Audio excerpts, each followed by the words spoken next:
ನೀವು ಚಿತ್ರಲೋಕ ಯೂಟ್ಯೂಬ್ ಚಾನಲನ್ನು ನೋಡಿ ಸಬ್ಸ್ಕ್ರೈಬ್ ಮಾಡಿ.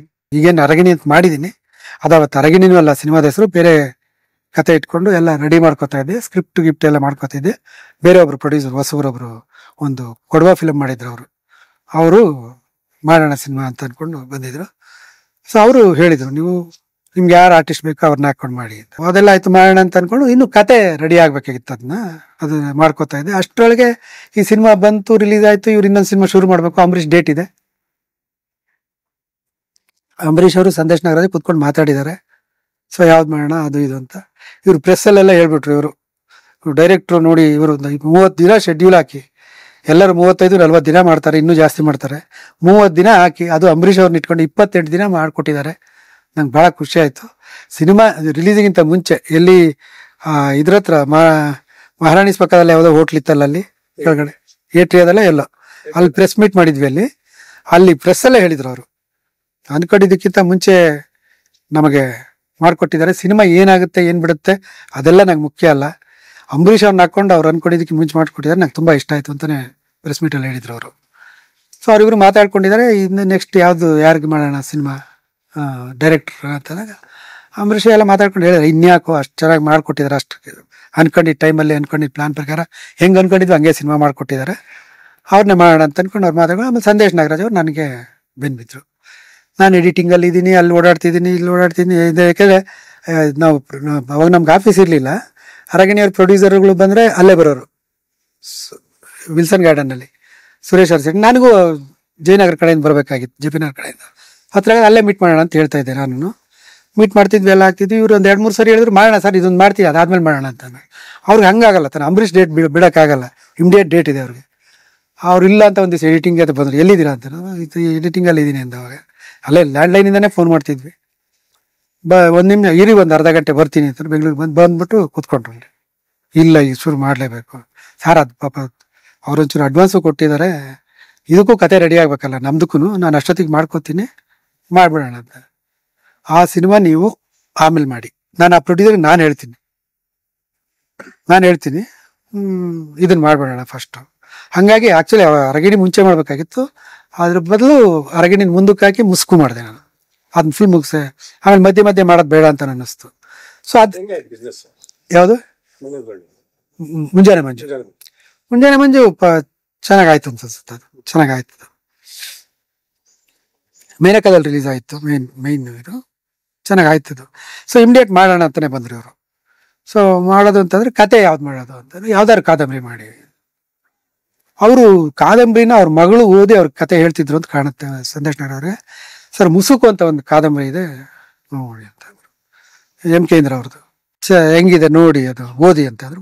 ನೋಡಿದೆ, ಬಟ್ ಸಾಫ್ಟ್ ಕ್ಯಾರೆಕ್ಟರ್ ಅದರಲ್ಲಿ, ಆಲ್ಮೋಸ್ಟ್ ರಂಗನಾಯಕಿ ಇದು ಕ್ಯಾರೆಕ್ಟರ್ ಥರ ಬರುತ್ತೆ. ಸೊ ಆದರೂ ಒಂದು ಸ್ವಲ್ಪ ಆ್ಯಕ್ಷನ್ ಎಲ್ಲ ಸೇರಿಸಿದ್ವಿ ನಾವು ಆಮೇಲೆ ಒಂಥರ. ಬಟ್ ಕ್ಯಾರೆಕ್ಟರ್ ತುಂಬ ಡಿಫ್ರೆಂಟ್ ಆಗಿತ್ತು, ಚೆನ್ನಾಗಿತ್ತು ಅದು ಕ್ಯಾರೆಕ್ಟರ್. ಅಂಬರೀಷ್ ಅವ್ರಿಗೆ ಆಗುತ್ತೆ ಅಂತ ಅನ್ನಿಸ್ತು. ಆದರೆ ಅದರಲ್ಲೂ ಬದಲಾವಣೆ ತುಂಬ ಮಾಡ್ಕೋಬೇಕಾಗಿತ್ತು. ಹೇಳಿದೆ, ಅದನ್ನ ಬದಲಾವಣೆಗೆ ಏನು ಸಂದೇಶ್ ನಾಗರಾಜ್ ಅವ್ರದ್ದೇನು ತಲೆ ಹಾಕ್ತಿರ್ಲಿಲ್ಲ. ಈವನ್ ಸ್ಕ್ರಿಪ್ಟಲ್ಲೂ ಯಾವತ್ತು ಅವ್ರೇನು ಬಂದು ಅದು ಹಿಂಗಿರ್ಬೇಕು ಅಂತೆಲ್ಲ ತಲೆ ಹಾಕ್ತಿರ್ಲಿಲ್ಲ ಅವರು. ಸೊ ಮಾಡೋಣ, ಕಾದಂಬರಿ ಮಾಡೋಣ ಅಂತ. ಓಕೆ, ಎಂ ಕೆ ಇಂದ್ರ ಅವ್ರ ಕಾದಂಬರಿ. ಸೊ ರೈಟ್ಸ್ ಯಾರು ತೊಗೋಬೇಕು? ರೈಟ್ಸ್ ತೊಗೊಂಡಿಲ್ಲ ಅದು ಅಷ್ಟೊತ್ತಿಗೆ. ಇವ್ರು ನರಸಿಂಹನೆಲ್ಲ ಇರಲಿಲ್ಲ. ಸೊ ರೈಟ್ಸ್ ತೊಗೋಬೇಕು, ಹೋಗಿ ಮಾತಾಡ್ಕೊಂಬನ್ನಿ ಸರ್ ದುಡ್ಡು ಅಂತ ಅಂದರು. ಅವ್ರು ಎಲ್ಲಿದ್ದಾರೆ ಅಂತಲೂ ಗೊತ್ತಿಲ್ಲ ನಮ್ಗೆ ಅವಾಗ. ಅವ್ರು ಸ್ವಲ್ಪ ಕೆಟ್ಟ ಪರಿಸ್ಥಿತಿಲಿ ಇದ್ರು ಎಂ ಕೆ ಇಂದ್ರ ಅವರು. ಜಯನಗರ 4th ಬ್ಲಾಕಲ್ಲಿ ಪ್ಯಾರಲಲ್ ರೋಡ್ ಇದೆಯಲ್ಲ ಮೈನು, ಅಲ್ಲಿ ಒಂದು ಚಿಕ್ಕ ಮನೇಲಿ ಇದ್ರು ಅವರು. ಅವ್ರದ್ದು ರಿಲೇಟಿವ್ ಮನೆನೋ ಯಾರ್ದು ಆ ಥರದ್ದು. ಸೊ ಹೆಂಗ ಮನೆ ಅಡ್ರೆಸ್ ಎಲ್ಲ ಪತ್ತೆ ಹಚ್ಚಿ ಇವರು ಒಂದಷ್ಟು ದುಡ್ಡು ಕೊಟ್ಟರು, ನನ್ನ ಕೈಲೇನೆ ಕೊಟ್ಬಿಟ್ಟು, ನೀವೇ ಅಡ್ವಾನ್ಸ್ ಕೊಟ್ಬಿಟ್ಟು ಮಾತಾಡ್ಕೊಂಡು ರೈಸ್ ತೊಗೊಂಡ್ಬಂದ್ಬಿಡಿ ಸರ್ ಅಂತ ಅಂದರು. ಸೊ ನನಗೆ ಅದು ಫಸ್ಟ್ ಟೈಮ್, ನಾನು ಹೋಗಿ ಇನ್ನೊಬ್ಬರು ಪರವಾಗಿ ಹೋಗಿ ಮಾಡೋದು, ಅದು ಇದು ಫಸ್ಟ್ ಟೈಮ್. ಸರಿ, ಏನು ಮಾಡೋದು, ಅವ್ರ ಮನೆಗೆ ಹೋಗ್ಬೇಕು ಅಂತ ಅಂದ್ಕೊಂಡು ಅವರಿಗೆ ಫೋನ್ ಮಾಡಿ ಲ್ಯಾಂಡ್ಲೈನಲ್ಲಿ, ಇಂಥ ಡೈರೆಕ್ಟ್ರಮ್ಮ ಈ ಥರ ಒಂದು ಸಿನಿಮಾ ಮಾಡಿದ್ದೀನಿ ನಾನು ಅದನ್ನೇ ಹೇಳಿದೆ ಅವ್ರಿಗೆ. ನಾನು ಪುಟ್ಟಣ್ಣವರ ಶಿಷ್ಯ, ಹಾಗೆ ಅವ್ರದ್ದು ಹಿಂದೆ ಸಿನಿಮಾಗಳೆಲ್ಲ ಗೆಜ್ಜೆ ಪೂಜೆ ಎಲ್ಲ ಮಾಡಿದ್ರಲ್ಲ, ಹಾಗಾಗಿ ಇದ್ರೆ ನಾನು ಸ್ವಲ್ಪ ನಿಮ್ಮನ್ನು ಬಂದು ಮಾತಾಡ್ಬೇಕು ನಿಮ್ಮ ಹತ್ರ ಅಂತ. ಬನ್ನಿ ಅಂತ, ಸಾಯಂಕಾಲ ಒಂದು 6 ಗಂಟೆ ಮೇಲೆ ಬನ್ನಿ, ಇರ್ತೀನಿ ಅಂತ. ಸರಿ, ನಾನು ಒಂದಷ್ಟು ಹಣ್ಣು, ಒಂದು ಇದು ಹೂವು ಎಲ್ಲ ತೊಗೊಂಡು, ಇವ್ರು ದುಡ್ಡು ಕೊಟ್ಟಿದ್ರಲ್ಲ, ದುಡ್ಡು ಇಟ್ಕೊಂಡು ನಮ್ಮ ಮನೆಯವ್ರನ್ನ ಕರ್ಕೊಂಡು ಹೋದೆ ನಾನು. ಜೊತೆಗೆ ಬೇಕು ಅಂತ. ನಮ್ಮ ಮನೆಯವ್ರು ಯೂಶಲಿ ನನ್ನ ವೈಫ್ ಯಾವುದು ಗಿನ್ಮಾಗೆ ಅದಕ್ಕೆ ಇದಕ್ಕೆ ಅವ್ರ ಪ್ರೀಮಿಯರ್ ಶೋಗೆ ಅಥವಾ ಶೂಟಿಂಗ್ ಟೈಮಲ್ಲಿ ಎಲ್ಲರೂ ಹೊರಗಡೆ ಚೆನ್ನಾಗಿರುತ್ತೆ ಅನ್ನೋದು ಬರೆದು ಬಿಟ್ರೆ ಇನ್ವಾಲ್ವ್ ಆಗಲ್ಲ. ಈಗಲೂ ಇನ್ವಾಲ್ವ್ ಆಗಲ್ಲ, ಆಗಲೂ ಜಾಸ್ತಿ ಇನ್ವಾಲ್ವ್ ಆಗ್ತಿರ್ಲಿಲ್ಲ ಅವರು. ಅನ್ಲೆಸ್ ನಾನು ಕರೀದೇ ಇದ್ರೆ ಅವ್ರು ಬರಲ್ಲ ಅವರು. ಸೊ ಅವ್ರನ್ನ ಕರ್ಕೊಂಡು ಹೋದೆ. ಇನ್ನು ಎಂ ಕೆ ಅವರು ತುಂಬ ದೊಡ್ಡರು. ನನಗೆ ಅವ್ರದ್ದೆಲ್ಲ ಕಾದಂಬರಿಗಳು ಓದಿದ್ದೆ ನಾನು. ಎಂ ಕೆ ಅವ್ರದ್ದು 101 ಮನೆ ಒಂದು 3 ಬಾಗಿಲು 100 ಬಾಗಿಲು ಆ ಥರದ್ದು ಎಲ್ಲ ಕಾದಂಬರಿ ತುಂಬ ಇಷ್ಟ ಆದ ಕಾದಂಬರಿಕಾರ್ತಿ ಅವರು. ಸೊ ಜೊತೆಗೆ ಅವ್ರದ್ದು ಕಾದಂಬರಿ ಮಾಡೋದು ನನಗೂ ಖುಷಿ ಇತ್ತು. ಸೊ ಮನೆಗೆ ಓದಿ ಕೂತ್ಕೊಂಡ್ವಿ, ಮಾತಾಡ್ತಿದ್ವಿ, ಕಾಫಿ ಕೊಟ್ಟರು, ಎಲ್ಲ ಹೇಳ್ತಾ ಆಮೇಲೆ ಈ ಥರದ್ದು ಒಂದು ಸಿನಿಮಾ ಮಾಡಬೇಕು ಅಂತಿದ್ದೀನಿ, ನಿಮ್ಮ ಸಿನಿಮಾ ಕಾದಂಬರಿ ತೊಗೊಂಡು ಮುಸುಕು ಮಾಡಬೇಕು ಅಂತ. ಸೊ ಮುಸುಕು ಯಾರಿಗಾರು ಕೊಟ್ಟಿದ್ದೀರಾ, ಯಾರ ಹತ್ರ ಇದೆ? ಇಲ್ಲ, ಯಾರಿಗೂ ಕೊಟ್ಟಿಲ್ಲ. ಅದು ಮುಸುಕು ಯಾರು ಮಾಡ್ತಾರೆ ಪಾರ್ಟ್ ಅಂದ್ರೆ ಅಂಬರೀಷ್ ಅಂತ ಮಾಡ್ತಾರೆ, ಪ್ರೊಡ್ಯೂಸರ್ ಸಂದೇಶ್ ನಾಗರಾಜ್ ಅಂತ, ಚೆನ್ನಾಗಿ ಮಾಡ್ತಾರೆ, ಹಂಗೆ ಅಂತ. ಸರಿ ಎಲ್ಲ ಆಯಿತು. ಕಾಫಿ ಕೊಟ್ಟರು ಅವ್ರು ಆ್ಯಕ್ಚುಲಿ ಮಾಡಿ. ಅಂದರೆ ಅವ್ರಿಗೆ ಓಡಾಡೋಕ್ಕೂ ಕಷ್ಟ ಇತ್ತು ಸ್ವಲ್ಪ. ಬೇರೆ ಯಾರೋ ಅವ್ರ ಮನೇಲಿ ಕೊಟ್ಟರು, ಯಾರಂತ ನೆನಪಿಲ್ಲ ನನಗೆ. ಆಮೇಲೆ ಮಾತಾಡ್ಬೇಕಾದ್ರೆ ಕೇಳಿದೆ ನಾನು, ಸರಿ ಮಾಡಿ ಅಂತಂದ್ರು ಅವರು. ಅವ್ರು ಪಾಪ ದುಡ್ಡಿನ ವಿಷಯ ಅವ್ರೇನು ತೆಗಿಲೇ ಇಲ್ಲ. ಆಮೇಲೆ ಹೇಳಿದೆ, ನಿಮ್ಗೆ ರೆಮ್ಯುನರಿ ದುಡ್ಡು ಏನು ಕೊಡಬೇಕು, ರೈಟ್ಸ್ ಸ್ಟೋರಿ ರೈಟ್ಸ್ ಏನು ಕೊಡ್ಬೇಕು ಮೇಡಮ್ ದುಡ್ಡು ನಿಮಗೆ, ಅದು ಹೇಳಿ ಅಂತಂದೆ. ಇಲ್ಲ, ಅದು ಕಾದಂಬರಿ ಅಂತ ಬರ್ದಿರ್ತೀವಿ ನಾವು, ಕಾದಂಬರಿ ಪಬ್ಲಿಷ್ ಆಗಿರುತ್ತೆ, ಅದನ್ನೇನು ಸಿನಿಮಾಗೆ ಅಂತ ಮಾಡ್ರಲ್ಲ ನಾವು, ಏನು ಕೊಡ್ತೀರಾ ಕೊಡಿ ನೀವು ಅಂತ. ಇಲ್ಲ ಹೇಳಿ ಮೇಡಮ್, ನೀವು ಹೇಳಿದ್ರೆ ನಂಗೆ ಗೊತ್ತಾಗತ್ತೆ, ನೀವು ಹೇಳಿ, ಏನು ಸಂಕೋಚ ಇಲ್ಲ, ನಮ್ಗೆ ಆದರೆ ನೀವು ಕೊಟ್ಟು ತಗೋತೀವಿ, ಬಟ್ ಆಗದೆ ಇದ್ದರೆ ಆಮೇಲೆ ಇದು ಮಾಡೋಣ, ನೀವು ಹೇಳಿದ್ರೆ ನಮ್ಮ ಕೈಲಿ ಆಗುತ್ತೆ ಅಂದರೆ ನಾವು ಮಾಡ್ತೀವಿ ಅಂತ ಅಂದ್ಬಿಟ್ಟೆ ನಾನು. ಅವ್ರಿಗೆ ಏನನ್ನಿಸ್ತೋ ಗೊತ್ತಿಲ್ಲ. ಇಲ್ಲ ವಿಶ್ವನಾಥ್ ಅವರೇ, ನಾನು ತುಂಬ ಕಷ್ಟದಲ್ಲಿದ್ದೀನಿ, ನನ್ನ ತಲೆಯಲ್ಲೇನು ಒಂದು 50,000 ಕೇಳ್ತಾರೆ ಆ ಥರದ್ದು ಇತ್ತು ನನ್ನ ತಲೆಯಲ್ಲಿ. ಒಂದು ಅಲ್ಲಿ ತನಕ ಆದರೂ ಕೊಡ್ಬೋದು, ಒಂದು ಕತೆಗೆ ಅಷ್ಟು ಕೊಡಬೇಕಾಗತ್ತೆ, ಕೊಡೋಣ ಅಂತ ಅಂದ್ಕೊಂಡಿದ್ದೆ ನಾನು. ಅವ್ರಿಗೆ ಹೇಳೋಣ, ಅವ್ರ 25,000 ಕೊಟ್ಟು ಕಳಿಸಿದ್ರು ನನಗೆ ಸಂದೇಶ್ ನಾಗರಾಜ್ ಅವರು. ಅಡ್ವಾನ್ಸ್ ಇಟ್ಕೊಳ್ಳಿ, ಅವರು ಅದನ್ನು ಹೇಳಿದರು, ಒಂಚೂರು ಹೆಚ್ಚು ಕಮ್ಮಿ ಆದ್ರೂ ಮಾತಾಡ್ಕೊಂಬನ್ನಿ ಸರ್, ಕೊಡೋಣ. ಆಮೇಲೆ ಅವ್ರು ಯಾವತ್ತೂ ಇಡೀ ನಾನು 3 ಸಿನಿಮಾ ಮಾಡಿದ್ದೀನಿ ಅವ್ರ ಜೊತೆಗೆ, ಯಾವತ್ತೂ ಅವ್ರು ದುಡ್ಡಿಗೆ ಮಾಡಲೇ ಇಲ್ಲ ಅವರು ಆ ಥರದ್ದು ಖರ್ಚಿಗೆ.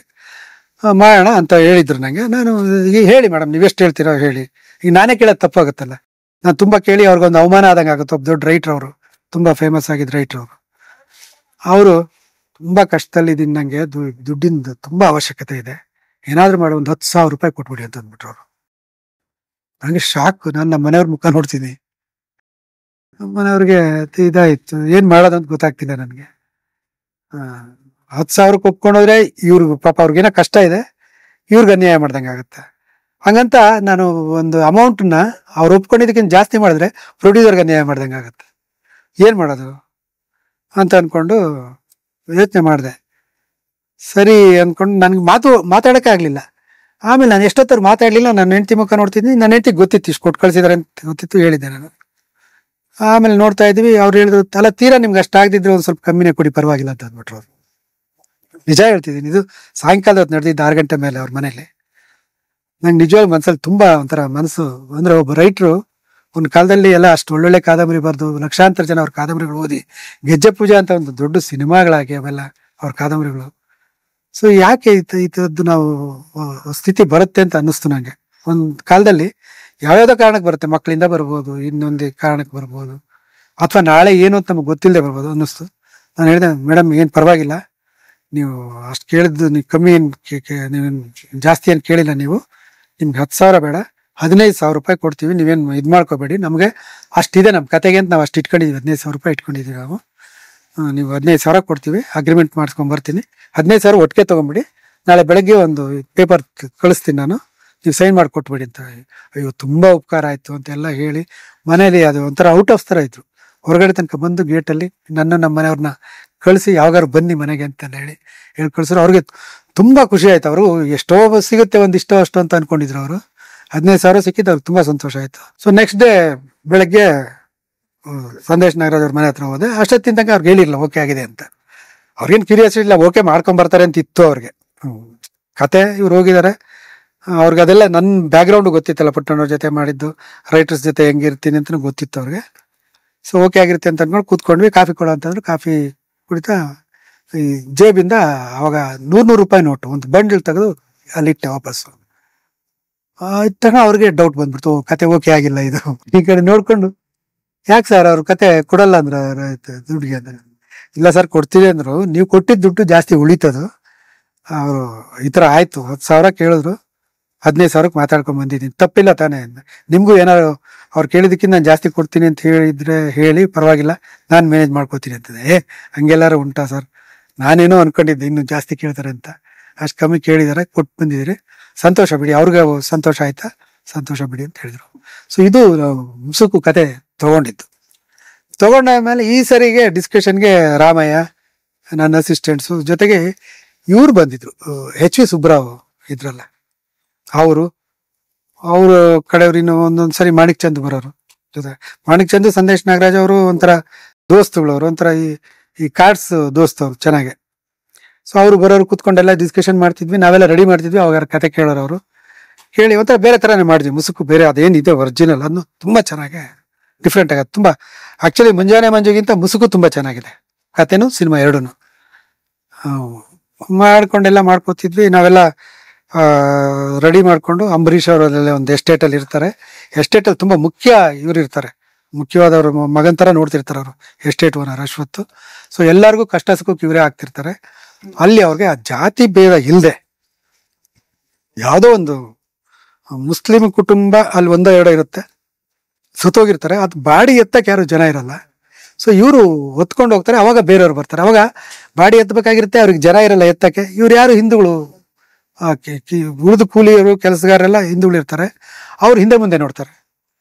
ಸೊ ಹಿಂದೆ ಮುಂದೆ ನೋಡಿದಾಗ ಇವರೇ ಅಂಬರೀಷೆ ಬಂದು ನಿಂತ್ಕೊಂಡು ಹೆಗಲು ಕೊಡ್ತಾರೆ, ಅವಾಗ ಬೇರೆಯವ್ರು ಬಂದು ಸಪೋರ್ಟ್ ಮಾಡ್ತಾರೆ. ಸೊ ಅವಾಗ ಏನಾಗುತ್ತೆ, ಒಂದು ನಾವು ಹಿಂದೂ ಮುಸ್ಲಿಂ ಇದನ್ನು ಕೂಡ ಇದು ಮಾಡ್ದಂಗೆ ಆಗುತ್ತೆ. ಆಮೇಲೆ ಒಂದು ಹೀರೋಯಿಸಮ್ಗೆ ಬೇರೆ ಥರದ್ದು ಒಂದು ಹೀರೋಯಿಸಮ್ ಅಂದರೆ ಬರೀ ಫೈಟ್ ಮಾಡೇ ದೊಡ್ಡವನಾಗಬೇಕು ಅಂತಿಲ್ಲ, ಈ ಥರ ಒಳ್ಳೆ ಕೆಲಸ ಮಾಡಿನೂ ದೊಡ್ಡವನಾಗ್ಬೋದಲ್ಲ, ಈ ಥರದ್ದೆಲ್ಲ ಒಂದು ಸೀನ್ ಮಾಡಿದ್ದೆ ನಾನು. ಅದೆಲ್ಲ ಕೇಳಿ ಚೆನ್ನಾಗಿದೆ ಅಂತಂದ್ರು ಸಂದೇಶ್ ನಾಗರಾಜ್. HV ಸುಬ್ರಾವ್ ಎಲ್ಲ ಇದ್ದುಬಿಟ್ಟು ಅದು ಚೆನ್ನಾಗಿದೆ ಅಂತನೋ ಅಥವಾ ಏನೋ ಒಂದು ಹೇಳಬೇಕು ಅಂತನೋ ಗೊತ್ತಿಲ್ಲ ನನಗೆ. ಏನಂತ ಅನ್ಕೊಂಡಿದ್ದೀರಾ ವಿಶ್ವನಾಥ್ ಅವರೇ ನೀವು? ಅಂಬರೀಷ್ ಅವರು ಹೋಗ್ಬಿಟ್ಟು ಹೆಣ ಇತ್ಕೊಂಡು ಹೋಗೋದ ಹೀರೋ, ಅವರು ಟಾಪ್ ಹೀರೋ ಇಲ್ಲ ಆ ಕೆಲಸ. ಹೌದು ಸರ್, ಹೀರೋ ಮಾಡಿದ್ರೆ ಚೆನ್ನಾಗಿರುತ್ತೆ, ಅದು ಬೇರೆ ಇನ್ಯಾರೋ ಮಾಡಿದ್ರೆ ಎಲ್ಲಿ ಚೆನ್ನಾಗಿರುತ್ತೆ? ಒಬ್ಬ ಹೀರೋ ಆ ಥರ ಹೀರೋ ಇಮೇಜ್ ಇರೋನು ಹೋಗಿ ಆ ಥರದ್ದು ಮಾಡ್ತಾನೆ, ಅದರಿಂದ ಬೇರೆಯವ್ರು ಫಾಲೋ ಮಾಡ್ತಾರೆ ಅಂದಾಗ ತಾನೆ ಹೀರೋಗೊಂದು ಹೆಸರು ಬರುತ್ತೆ ಅಂತ ಎಷ್ಟು ಹೇಳಿದ್ರು ಹಠನೇ ಮಾಡ್ಬಿಟ್ರು ಅವರು. ಅವ್ರ ಇಮೇಜ್ ಹೊರಟೋಗ್ಬಿಡುತ್ತೆ ಸರ್. ಇಮೇಜ್ ಇಲ್ಲ, ಇಮೇಜ್ ಬೇರೆ ಥರ ಬಿಲ್ಡಪ್ ಆಗುತ್ತೆ ಅಂತ ನಾನು ಹೇಳಿ ಈ ಥರದ್ದೆಲ್ಲ ಆಯಿತು. ಕೆಲವೆಲ್ಲ ಇದು ಮಾಡ್ಕೊಂಡು ಮಾಡಿದ್ವಿ. ಆಮೇಶ್ ಮಾಡಿದ್ರು, ಅಲ್ಲಿ ಆ ಸೀನ್ ಮಾಡಲಿಲ್ಲ ನಾನು, ನನಗೆ ಆ ಸ್ಕ್ರಿಪ್ಟ್ ಲೆವೆಲ್ಲೇ ಬಿಟ್ಟೆ ನಾನು. ಹಾಗಾದ್ರೆ ಇವ್ರು ಫುಲ್ಲು ಒಂಥರ, ಯಾಕಂದ್ರೆ ಇವ್ರನ್ನ ನನಗೂ ಸೀನಿಯರ್ ಅವರು ಸುಬ್ರಾಯರು. ಇವರು ಎಲ್ಲ ಏನೋ ಅವ್ರಿಗಿಂದ ಒಳ್ಳೆ ಇನ್ಪುಟ್ ಸಿಗುತ್ತೆ ಅಂದ್ಕೊಂಡೆಲ್ಲ ಬರ್ತಾರಲ್ಲ. ಸೊ ಅದೆಲ್ಲ ಇಟ್ಕೊಂಡು ಮಾಡಬೇಕಾಗತ್ತೆ. ಸೊ ಅವ್ರಿಗೂ ಒಂದು ಇದು ಕೊಟ್ಟಂಗೆ ಆಗುತ್ತೆ ಅಂತ ಕತೆ ಬೇರೆ ಥರನೇ ಮಾಡಿದ್ವಿ, ಚೆನ್ನಾಗಿ ಆಯ್ತು ಅದು. ಸೊ ಅದಾದ್ಮೇಲೆ ಆ ಸಿನಿಮಾನು ಫುಲ್ಲು ಚಿಕ್ಕಮಗಳೂರಲ್ಲೇ ಮಾಡಿದ್ವಿ, ಇಂಡೋರು ಔಟ್ಡೋರು. ಒಂದು ದೊಡ್ಡ ಎಸ್ಟೇಟ್ ಮನೆ ನೋಡಿದ್ವಿ, ನೋಡಿ ಎಲ್ಲ ಮಾಡಿ ಇದು ಮಾಡ್ಕೊಂಡು ಬಂದ್ವಿ. ಹೀರೋಯಿನ್ ಹುಡುಕ್ಬೇಕಾಗಿತ್ತು, ಲಾಸ್ಟ್ ತನಕ ಹೀರೋಯಿನ್ ಆಗಿಲ್ಲ.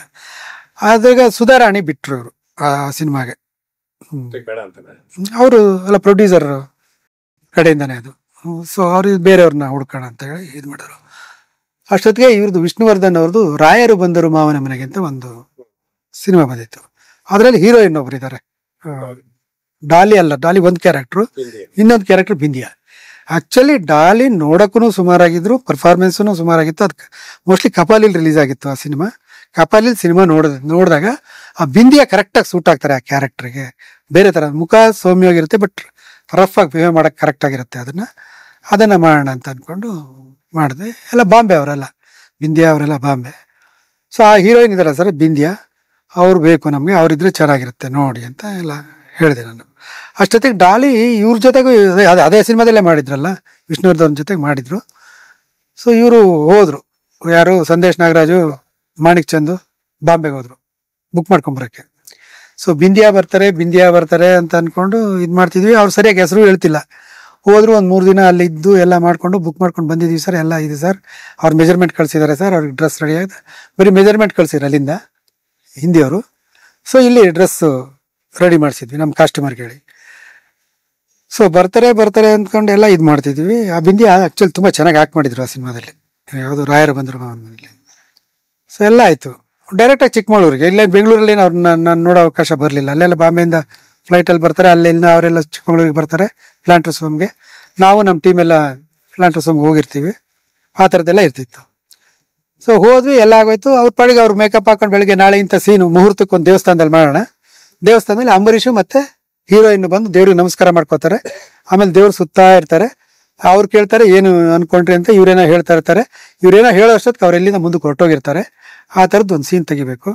ಸೊ ಅದು ಎಷ್ಟೊತ್ತಾಗುತ್ತೆ ಆಫ್ಟರ್ ಆಲ್. ಇವ್ ನನ್ನ ಸ್ಪೀಡ್ ಲೆಕ್ಕ ಹಾಕೊಂಡು ನಾನು ಮುಹೂರ್ತ ಶಾಟು, ಮುಹೂರ್ತ ದೇವಸ್ಥಾನ ಒಂದು ಬೇರೆ ಒಂದು 4-5 ಶಾಟು. ಅದು ಮುಹೂರ್ತಕ್ಕೆ ಯೂಶಲಿ ತುಂಬ ಸೀರಿಯಸ್ ಸೀನ್ ಇಟ್ಕೊಳ್ಳಲ್ಲ ನಾವು, ಸಿಂಪಲ್ ಆಗಿರೋಂಥದ್ದು ಲೈಟರ್ ಸೀನೇ ಇಟ್ಕೊಂಡಿರ್ತೀವಿ. ಸೊ ಮುಗಿದೋಗುತ್ತೆ 1 hour 1.5 hour ಅಲ್ಲಿ. ಅಂಬರೀಷ್ ಅವ್ರು ಮಾಡ್ತಾರೆ ಅಂತ ಗೊತ್ತಿತ್ತಲ್ಲ ನನಗೆ. So 1.5 hour ಮುಗಿದೋಗುತ್ತೆ. ಸೊ ಇನ್ನು ಬೇರೆದು ಮಾಡೋಣ, ಟೆನ್ನಿಸ್ ಕೃಷ್ಣದೆಲ್ಲ ಕಾಮಿಡಿದೆಲ್ಲ ಇತ್ತಲ್ಲ ಅದನ್ನ ಮಾಡೋಣ ಅಂತ ಅಂದ್ಕೊಂಡು ರೆಡಿ ಮಾಡಿಸ್ರಿ ಅವ್ರಿಗೆಲ್ಲ ಅಂತೇಳಿ. ಟೆನ್ನಿಸ್ ಕೃಷ್ಣ ಅದರಲ್ಲಿ ಪೂಜಾರಿ ಥರ ಡ್ರೆಸ್ ಹಾಕೊಂಡಿರ್ತಾರೆ. ಅವ್ರ ಮನೆ ಕೆಲಸದವ್ರು, ಅವರು ಎಸ್ಟೇಟ್ ಮನೆ ಕೆಲಸದವ್ರು ಅವರು. ಸೊ ಅದನ್ನ ಮಾಡೋಣ ಅಂತ ಅಂದ್ಕೊಂಡು ಅವ್ರಿಗೆ ರೆಡಿ ಮಾಡಿಸಿದ್ವಿ. ಹೋದ್ವಿ, ಮುಹೂರ್ತ ಮಾಡಿದ್ವಿ. ಮುಹೂರ್ತ ಆಯಿತು. ಇವರೆಲ್ಲ ಬಂದಿದ್ರು, ಯಾರು ಮಾಣಿಕ್ ಚಂದು, ರಾಮನಾಥ್ ಅವರು ಎಲ್ಲ ಬಂದಿದ್ರು.